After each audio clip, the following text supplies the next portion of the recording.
Hey guys, we're making okra gumbo, okay? As you can tell, the water's boiling. You don't have to do it that way. You can do it cold and then mix your roux. This is a powdered roux. I'm going to put in 4 tablespoons to start. This is something that I have never measured unless I buy it and it says, you know, like 2 tablespoons per half gallon or something. Then I'll start there. What I do is use the color of the water.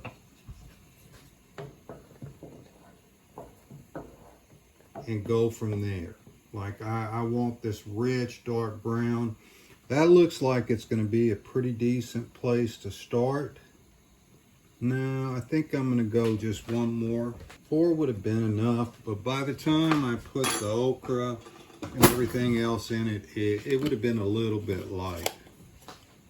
Now, I'm going to turn the heat down just about a simmer, because if I don't, what's going to happen, if you notice it's kind of frothing, it will boil over. I'm going to show you just how easy it is for it to boil over. You really got to watch gumbo when you put it on a high heat. This is food anyway that's better cooked on, to me, on a low heat. Let it simmer and the flavors blend, because it's always better the next day. It's been cooking about 5 minutes.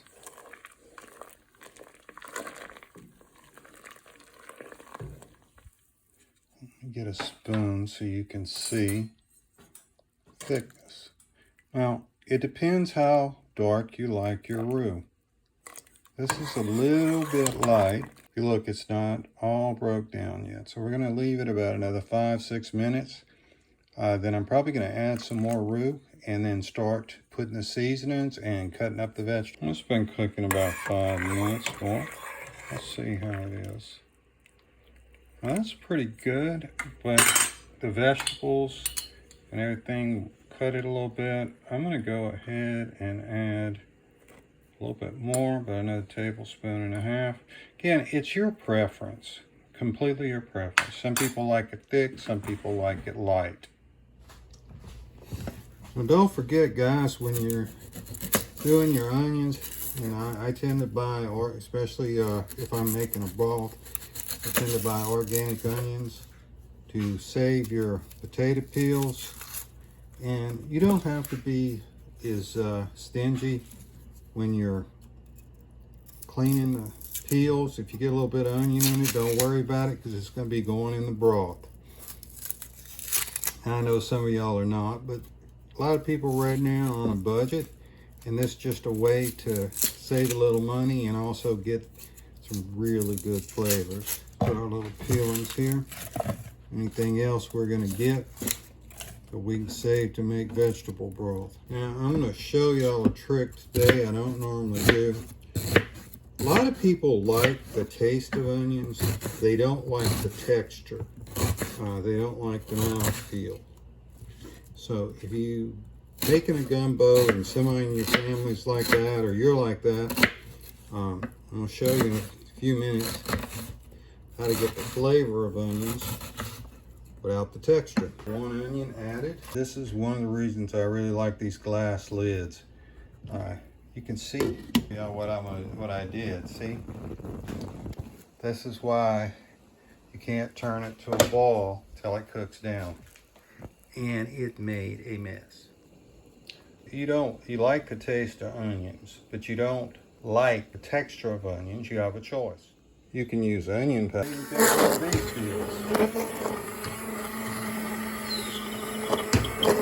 Now, one of the great things about doing it like this is, if I had any roux that didn't break up, this will definitely do it. Now those picky eaters that, I'm speaking more for children, but there's adults too, they love that onion flavor, but don't like that texture. Here we go. We got our roux really mixed up good, liquefied the onions, and we're good to go. I really like the flavor of these little onions tops here. I grow them. One time I'm going to show y'all how I do it. It is like the simplest thing for somebody that's just got like a little apartment and wants some fresh onions. Very, very easy to grow. Not sure why I'm messing up on the knife. Incredibly easy to grow. You buy them from the grocery store. Use them, save the roots, and plant them. And they grow. At least they do here. And this is Louisiana. Most of the places I've lived, they do that. I'm not sure about up north where it's cold. I'm sure they grow in the summer though. Okay.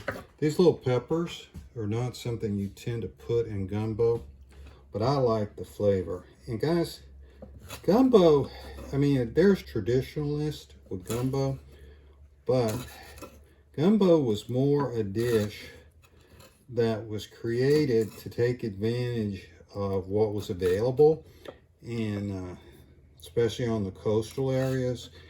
That was seafood, and depending on the time of the year, what they would catch, what they'd have available, whether it was chicken, just name it just about. And don't be afraid to try different things. The basic of your gumbo is your roux. Now see, that green texture is going to really change the look of the gumbo. So if you like the taste, you don't want to see it, just blend. I'm using a 2-pound bag. See how pretty it is? A rather fresh okra out of my garden, but I didn't have any this year.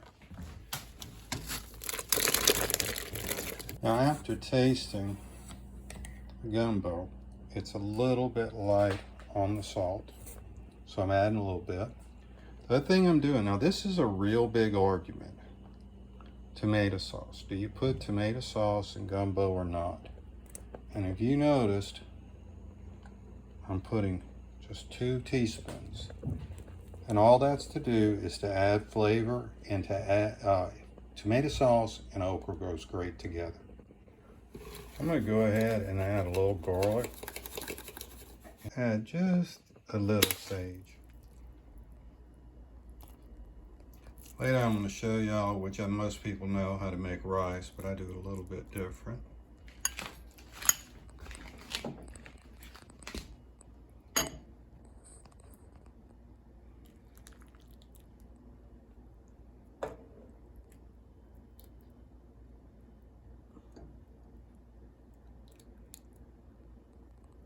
That's good.